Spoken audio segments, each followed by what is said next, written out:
Salut à tous, j'espère que vous allez bien, j'espère que vous vous portez bien et bienvenue dans ce nouvel épisode de podcast. Alors je poste un petit peu en retard mais j'ai eu un week-end assez chargé, je pourrais vous partager tout ça au début de cet épisode avant d'entamer l'objet principal de cet épisode qui est justement le Christ roi. J'ai envie d'en parler et en même temps d'aborder le thème de comment mettre Dieu en premier dans sa vie, qu'est-ce que ça veut dire, qu'est-ce que ça implique, et des petits conseils sur comment est-ce qu'on peut faire ça tous les jours. Donc j'espère que le programme vous plaît. Donc voilà, je vous raconte un peu ma vie et je vous parle du Christ roi juste après. Donc voilà, alors avant de commencer, je me présente, je m'appelle Constant. Et je parle de Jésus sur Internet, très simplement. Donc je suis sur Instagram, YouTube, TikTok. Et j'essaye de créer ma petite plateforme de guide vidéo, programme, formation, sur la foi chrétienne. Vous retrouverez tous ces liens en bio. Je viens de sortir un guide, justement, comment devenir chrétien, qui est vraiment totalement gratuit, qui est pour vous. Et si vraiment vous ne connaissez absolument rien de la foi chrétienne, c'est un bon début, un bon premier pas pour en savoir plus. Donc n'hésitez pas à aller checker tout ça, le lien est en bio. Avant de commencer, je vous présente un peu le podcast. Donc ici, on parle de foi chrétienne et de développement de soi dans la bienveillance et dans la bonne humeur. Donc voilà, c'est un peu la ligne éditoriale. Voilà, écoutez les amis, on va démarrer. Je vous raconte un peu ma vie. Et puis n'hésitez pas, encore une fois, j'aime beaucoup lire vos avis. Franchement, en commentaire des podcasts, ça me fait extrêmement plaisir. Et j'ai reçu une demande de Louis, justement sous le podcast, des commentaires sous le podcast. Donc Louis, si tu écoutes cet épisode, j'ai enregistré ta demande et j'essaierai de traiter le sujet prochainement. C'est vrai que c'est un sujet qui me touche. Donc j'aimerais prendre le temps de faire quelque chose de concret. Donc voilà. Si vous voulez aller checker, n'hésitez pas à aller checker tout simplement les commentaires de mon dernier épisode des podcasts. Les amis, on est parti. Accrochez vos ceintures. Je vous raconte un peu mon week-end. Alors, qu'est-ce qui s'est passé? Qu'est-ce qui fait que je sors cet épisode un peu tard? En fait, ce week-end, il y avait 2 gros événements. Alors, pour tout vous dire, moi, je suis chargé de communication pour le diocèse de Créteil. Alors, pour des personnes qui ne connaissent rien à la foi chrétienne, ça peut être très très lointain comme terme.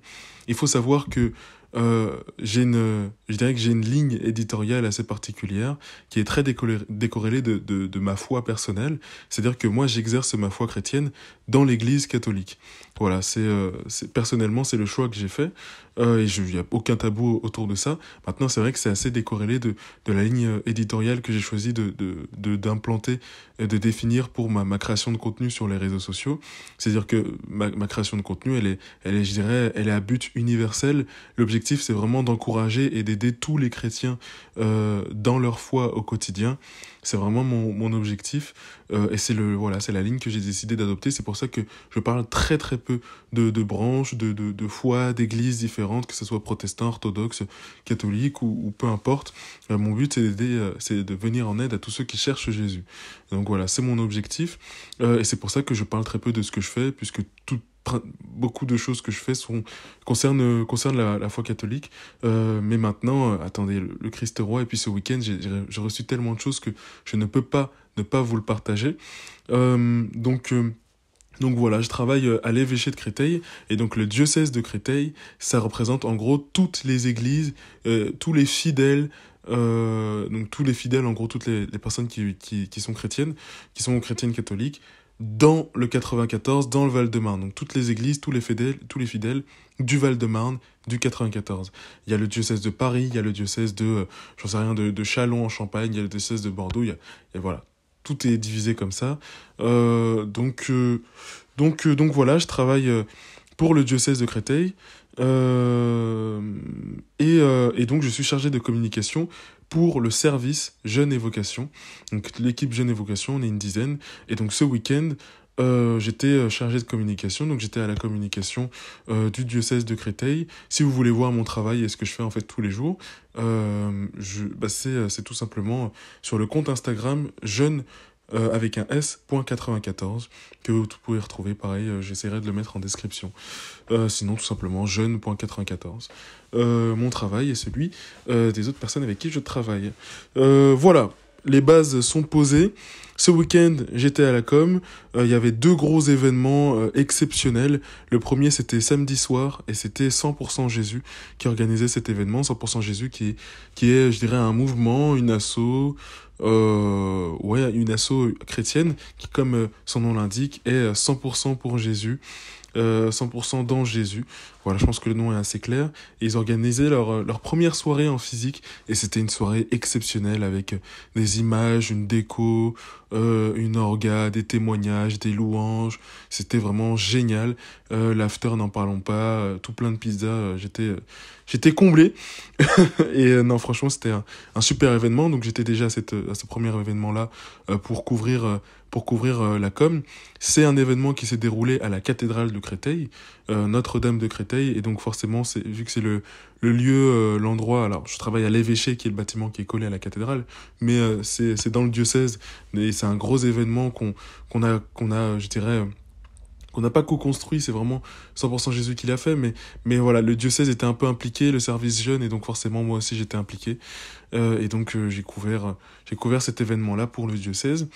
Donc c'était génial, c'était super, franchement bravo à eux, vraiment bravo d'avoir réuni autant de monde, et puis c'était puissant, c'était fort, il y a eu, beaucoup de personnes ont été vraiment touchées ce soir-là, donc bravo à eux. Je me suis couché tard, je me suis couché à 1h du matin, 1h30, et puis je suis revenu le matin pour 8h, pareil à la cathédrale de Créteil, cette fois-ci, pour ce qui s'appelle la journée diocésaine de la jeunesse. Donc là, c'est une journée où tous les diocèses du monde entier, donc pas seulement la France, tous les diocèses du monde entier, se sont réunis pour célébrer la jeunesse, célébrer le Christ. Et donc, c'est le pape qui a voulu ça, que ça se déroule le même jour que le Christ roi. C'est la fête du Christ roi aujourd'hui, dimanche 26 novembre. Donc voilà, c'est un peu la couleur de ce week-end. Cette fois-ci, ce week-end-là, je l'ai organisé, enfin c'est pas moi qui l'ai organisé, mais c'est l'équipe de laquelle je fais partie, du service Jeunes et Vocations, qui a organisé cette journée. Et donc là, c'était plusieurs mois de préparation, des semaines, des heures de visio, d'organisation, etc., etc. Pareil, comme vous pouvez le voir dès maintenant sur le compte Instagram Jeunes et Vocations, j'étais à la com. J'ai pris mes vidéos, j'ai pris mes photos, donc voilà, vous pouvez regarder les stories, n'hésitez pas à aller checker après l'épisode, évidemment. Donc voilà, et ça fait que ça a été une très très grosse journée, pareil, super journée, merci à tous les collégiens, tous les lycéens, tous les étudiants, tous les jeunes pros qui étaient présents. C'était une journée vraiment pour les 12-30 ans. Évidemment, il y avait des ateliers par tranche d'âge, mais c'était vraiment une journée pour réunir et rassembler toute la jeunesse, et on était à peu près 200 personnes, donc c'était vraiment vraiment cool. C'était très très cool, il y avait tellement de monde à certains endroits que c'était vraiment compliqué de s'organiser, mais on rend grâce à Dieu parce que l'Esprit Saint a fait son œuvre. Et donc voilà, on a fait cette journée-là pour célébrer la jeunesse et le Christ roi. Les thèmes de cette année pour la journée diocésaine de la jeunesse étant la joie dans l'espérance. Voilà, évidemment, c'est une journée qui fait suite au JMJ, journée cette fois-ci mondiale de la jeunesse, qui se sont déroulées cette année à Lisbonne. Là, on était 1,5 million, j'y étais, c'était exceptionnel. Et d'ailleurs, il faudrait que je vous fasse un petit podcast, un petit épisode pour vous en parler. J'y pense, j'essaie de me le noter. Écoutez, les amis, tout ça étant posé, là, je viens tout juste de rentrer, en fait, de ce long week-end, et ça a été vraiment exceptionnel. J'ai vraiment été touché par la joie et la manière dont j'allais dire les jeunes. Je suis pas vieux, mais il y avait beaucoup de lycéens.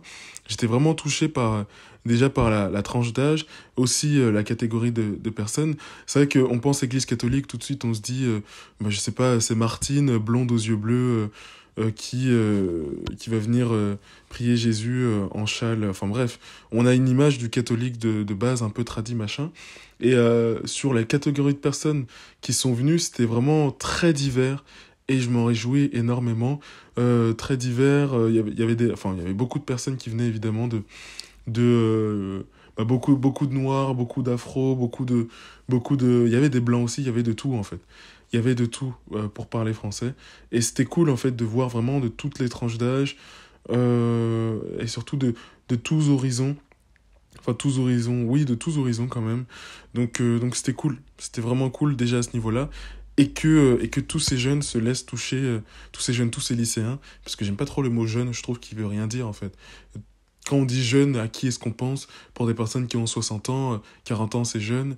Pour des personnes qui ont 40 ans, 30 ans, c'est jeune. Pour des personnes qui ont 20 ans, 15 ans, c'est jeune. Donc derrière jeune, c'est vrai qu'il faut... Je pense que dire lycéen, étudiant, c'est peut-être plus cohérent. Bref, cette parenthèse étant fermée, j'étais très touché de voir à quel point voilà, il se laissait toucher par la joie.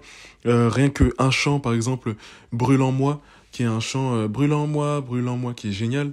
Et dès que tu lances ça, mais ça part directement. Et de voir des gens crier, chanter, danser le Christ, et surtout des personnes de cet âge-là, ça m'a vraiment touché. Je suis vraiment content pour eux qu'ils aient pu vivre ce moment-là, en fait, à plusieurs, avec d'autres amis chrétiens et tout. C'était super. Sur les témoignages, les ateliers aussi. J'étais très content du résultat personnellement. Donc vraiment, je rends grâce à Dieu et vraiment l'Esprit Saint a fait son fruit. Si je dois témoigner, enfin, l'Esprit Saint a marché, je dirais. Si je dois témoigner de quelque chose qui s'est passé, à un moment où on était vraiment dans le rush, où on n'arrivait pas, avec l'équipe, on n'arrivait pas trop, je pense notamment à Anne-Catherine qui était avec moi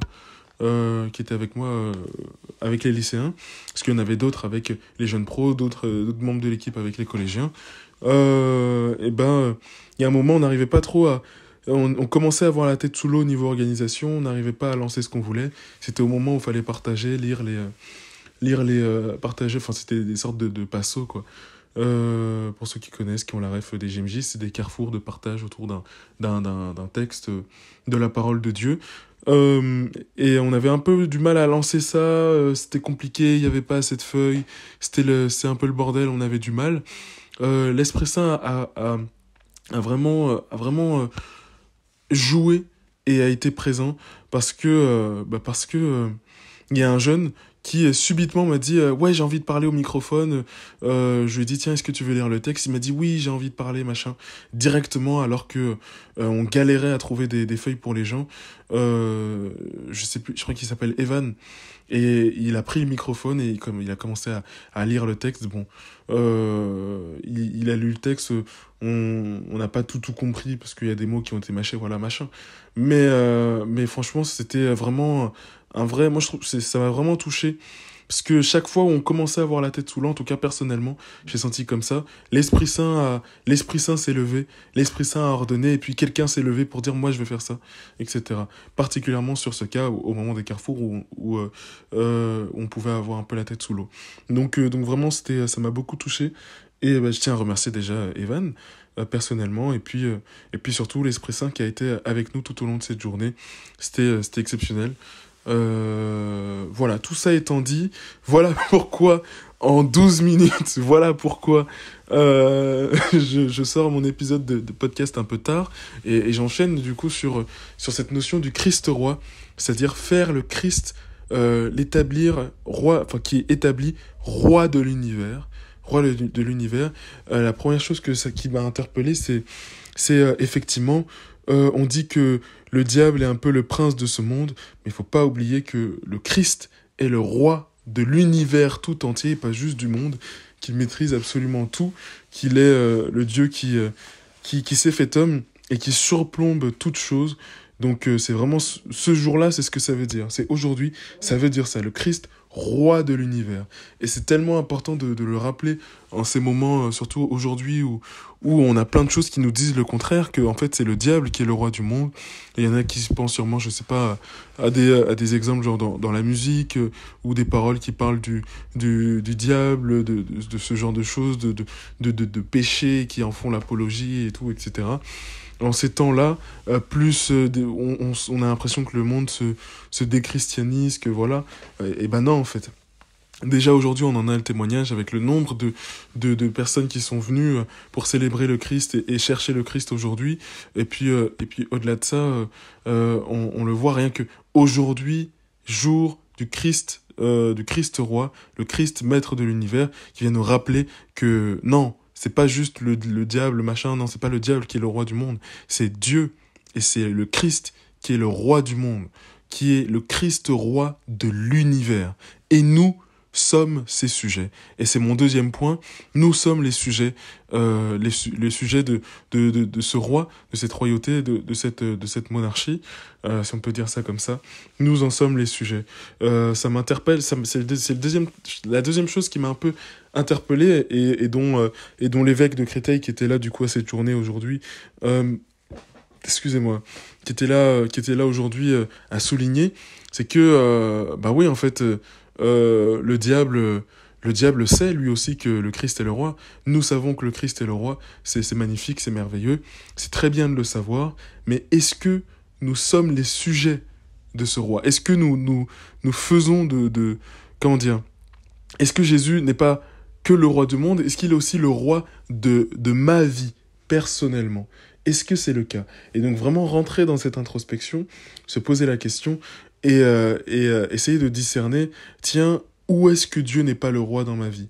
Est-ce qu'il est vraiment le roi de ma vie? Et pas juste le roi de l'univers à l'extérieur, mais le roi aussi à l'intérieur de moi. Et si c'est pas le cas, comment je peux faire pour l'établir comme étant mon roi, mon Seigneur, mon Sauveur? C'est vraiment, je pense, quelque chose qu'on peut méditer aujourd'hui et en fait tout au long de cette semaine et des prochains jours. Comment est-ce que je fais pour établir le Seigneur Jésus-Christ, pas seulement roi de l'univers, parce que je sais qu'il est roi de l'univers comme n'importe qui pourrait le savoir, mais vraiment en faire mon roi à moi, personnellement. Évidemment, un roi qui m'aime, qui m'accorde son amour, mais qui me demande d'être son sujet, qui me demande d'être à son service, de tenir le service, de tenir le royaume. Une troisième chose aussi qui m'a interpellé, que l'évêque a dit, c'est que le royaume, il n'est pas à construire. C'est pas un royaume qu'on doit se lever, se dire, ok, je dois bâtir un royaume, machin. Non, non, non. Le royaume, il est déjà là. Le royaume du Christ, il est là. Il est présent. Maintenant, il suffit de se mettre à son service. Et c'est ça m'a beaucoup interpellé. C'est pas un truc à aller chercher loin, etc. Non, le royaume est là.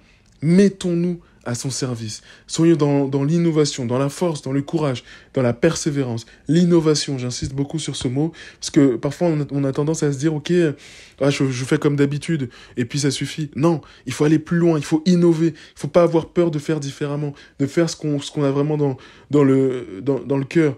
Même si pour d'autres personnes ça peut paraître dérisoire, non. Si c'est important pour toi, il faut le faire. Il faut le faire. À plus forte raison si ça concerne le Christ, quoi. Donc vraiment, je vous encourage très fortement à vous mettre au service du Christ aujourd'hui, à vous mettre au service du Christ dans votre vie, à l'établir comme étant le roi de l'univers et aussi et surtout le roi de votre vie. Personnellement. Et puis, évidemment, si l'Esprit Saint, si le feu, si le courage, si l'Esprit Saint, si le courage vous prend, d'aider d'autres chrétiens ou bien d'aider d'autres personnes à mettre le Christ au milieu de leur vie à eux également. C'est important de se reprendre en tant que chrétien, de s'encourager, d'être là les uns pour les autres. On est une famille, on est des frères et sœurs en Jésus-Christ et des frères et sœurs en Christ. Bon, c'est une expression qui appartient à beaucoup, qui est beaucoup dans la bouche de beaucoup de personnes évangéliques, mais je pense qu'il devrait appartenir à tous les chrétiens et pas seulement évangéliques, aussi les catholiques et surtout les catholiques, de ne pas hésiter à se dire « Nous sommes frères et sœurs en Christ », comme l'apôtre Paul le disait très bien dans ses lettres, à ces différentes églises. Donc voilà, ça c'est ce que je voulais dire. Maintenant, une fois qu'on a dit tout ça, on peut se poser la question du comment. Comment est-ce que je fais? Bon, je sais que c'est important que je le fasse, je sais qu'il faut le faire, je sais que c'est fondamental. Maintenant, comment est-ce que je mets Dieu dans ma vie? Comment est-ce que je le mets en premier? Comment on obtient cette mentalité God first? Comment on fait? Je sais pas, c'est compliqué, je sais pas. Déjà, je tiens à dire que j'ai fait 2 vidéos YouTube sur le sujet. Si vous voulez aller checker, pareil, le lien de mes réseaux sont en bio, tout simplement. Mais c'est tout con, hein. Mais en fait, c'est vraiment un exercice de tous les jours. C'est-à-dire que mettre Dieu en premier dans sa vie, en fait, c'est pas une décision qu'on prend une fois dans sa vie. C'est pas, ok, ouais, maintenant je donne ma vie à Dieu, ça y est. et puis le lendemain, ça continue. Non, non, non, c'est vraiment, je choisis chaque jour Jésus-Christ. À chaque choix, à chaque décision, c'est Jésus-Christ que je choisis. C'est vraiment ça, mettre Dieu en premier dans sa vie. Et donc, c'est pas quelque chose de ponctuel, c'est vraiment une gymnastique, un exercice, un travail quotidien. Enfin, pas un travail, mais une conscience quotidienne de, tiens, est-ce que je suis en train de faire la volonté de Dieu là? Tiens, mais ce que je suis en train de faire, qu'est-ce que Dieu en pense? Tu vois, et pas rentrer dans quelque chose de malsain, évidemment, pas rentrer dans quelque chose d'excessif, mais dans quelque chose de permanent, où, en fait, je change de système de pensée, et la manière normale de penser, c'est, tiens, est-ce que je suis en train de faire la volonté de Dieu? Tu vois, ou bien qu'est-ce que Dieu attend de moi à cet instant précis? Vraiment se poser la question. Et il y a des fois où la réponse, en fait, c'est tout con, hein, mais c'est juste, bah là, Dieu attend de moi que je profite, que je passe un bon moment. Typiquement, si tu es dans une soirée louange, Dieu va pas attendre de toi que tu réussisses ton bac, tu vois. Dieu va pas attendre de toi de fournir un gros travail intellectuel. Parfois, faire la volonté de Dieu, c'est juste, ok, bah là, Dieu me demande de lâcher prise à ce moment-là précis. Mais il y a d'autres situations où faire la volonté de Dieu, là, Dieu me demande d'être courageux et d'aller voir cette personne qui a besoin de réconfort, de laisser mes potes et d'aller voir cette personne-là qui est seule dans la cour, de lâcher mes potes et d'aller voir cette personne-là qui a besoin d'aide, de faire ci, de lâcher mon confort et d'aller affronter ce qui me fait peur ou ce qui me met dans l'inconfort. Et souvent, c'est évidemment cette deuxième situation, d'aller affronter l'inconfort et de sortir de sa zone de confort. Donc voilà, vraiment mettre Dieu en premier dans sa vie, c'est vraiment ça, c'est vraiment une gymnastique de tous les jours. Et après, maintenant, cette gymnastique-là, elle s'entraîne sur plusieurs situations qui vous sont propres, évidemment. On ne fait pas tous face au même défi, au même dilemme, même si le choix à faire à la fin est le même. Et évidemment, c'est Christ. Un exemple tout con, vraiment très concret et très appliqué au quotidien de beaucoup de personnes. Imaginons, je sais pas, j'essaie de vous donner quelques situations. Un premier qui me vient tout de suite à l'esprit et qui vraiment quelque chose que vous pouvez mettre en application dès maintenant ou dès demain. Dès maintenant, il n'y a pas de demain. Parce que vous dormez, vous allez oublier ce que j'ai dit. mais par exemple, j'ai un anniversaire. Je vais sauter l'anniversaire. Je vais passer l'anniversaire avec des amis, avec un pote. Et je sais que ça va finir tard. Genre, ça peut finir potentiellement à 4 heures du matin. En soi, c'est en fonction de l'âge. L'heure, c'est pas un problème. Parce que il y a des anniversaires qui vont durer jusqu'à tard le soir. Et en fait, vous êtes juste en train de rigoler, de danser, c'est tout, quoi. Mais si tu sais que c'est un soir où le lendemain, tu dois être à l'église, il faut l'avoir en conscience. Et pas se dire, pas se laisser aller et se dire, mais j'irai à l'église la semaine prochaine. Non. Non, non, non, non, non. Non. Même si, ou bien tu peux te dire, ok, je me couche à 4 heures.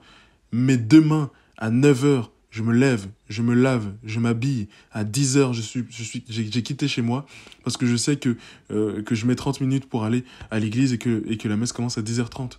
Voilà. 10h30, je suis à l'église. Vraiment, il faut garder ça en tête. Il faut garder ça en tête. Avoir cette mentalité de peu importe ce qui peut se passer, dimanche, 10h30, je suis à l'église. Et vraiment en faire une discipline. Ou bien si tu t'es posé une discipline de dire, ok, chaque vendredi soir, je lis tel chapitre de la Bible. Ok, vendredi soir, tac, discipline, j'y suis. Ou bien il y a telle soirée d'aumônerie, telle soirée de réunion de jeunes chrétiens. Eh ben j'en fais une discipline. Tac, je suis présent, je suis là, j'aide. Est-ce qu'il y a besoin? Qu'est-ce que je peux faire? Je ramène à manger, je fais la vaisselle. Vraiment, mettre Dieu en premier dans sa vie. C'est vraiment ça. Peu importe ce qui peut se passer, les rendez-vous que Dieu me donne, je ne les manque pas. Franchement, je vous promets, commencez par là et vous allez voir le changement qui va s'opérer. Parce qu'en fait, c'est tout con. Mais plus vous fréquentez Dieu, et c'est justement, c'est le Père Ange qui disait ça à la soirée 100% Jésus de samedi dernier, et je suis à 100% d'accord avec lui, plus vous fréquentez Dieu, et plus... Et en fait, plus Dieu vous change, plus Dieu vous modèle, plus Dieu vous transforme, plus Dieu vous modèle à son image. C'est vraiment, il faut fréquenter Dieu pour arriver à être chrétien tous les jours et à le mettre en premier encore plus, encore plus. C'est un cercle vertueux. C'est un cercle vertueux. Mais franchement, c'est tout con, hein. Commencez par la messe.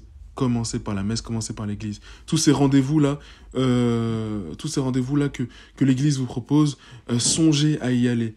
Vraiment. Vous dites pas, oh, c'est encore un truc, machin. Non, allez-y. Allez-y. Allez-y. Ça coûte rien. Et puis maintenant, l'étape d'après, c'est de se mettre une discipline dans sa propre vie. C'est bien de se mettre une discipline sur des choses extérieures, mais si vous voulez vraiment aller plus loin, bah tout con, je sais pas si vous êtes catholique, la parole du jour. La parole du jour, c'est tout con. Chaque matin, je me mets une discipline. Je ne regarde rien, aucune notification, rien du tout. Je me lève, je remercie le Seigneur et je prends la parole du jour. Je prends la parole du jour. Vous avez plein de podcasts, prière du matin sur Spotify qui est génial, évangile du jour sur Spotify aussi.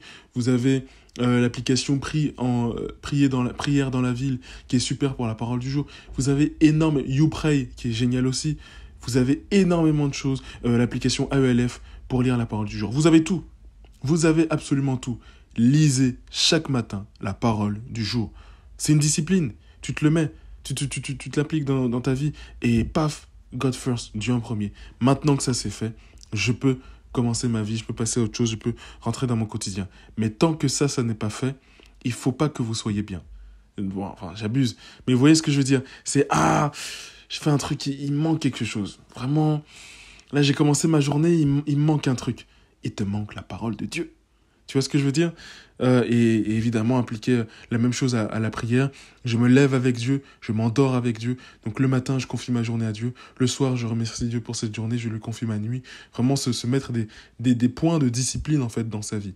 Vraiment commencer par là. Après, il y a énormément de choses à faire encore. Il y a plein de choses qu'on peut faire. Mettez aussi votre créativité au service de votre relation avec Dieu. Soyez créatifs. Tentez de nouvelles choses. Tu vois, à partir du moment où ça avance vers Dieu, voilà. Tentez de nouvelles choses. N'hésitez pas. L'Esprit Saint est fait pour ça. L'imagination doit être mise aussi à ce service-là et pas que dans d'autres choses. Vraiment, c'est ce que je peux vous conseiller.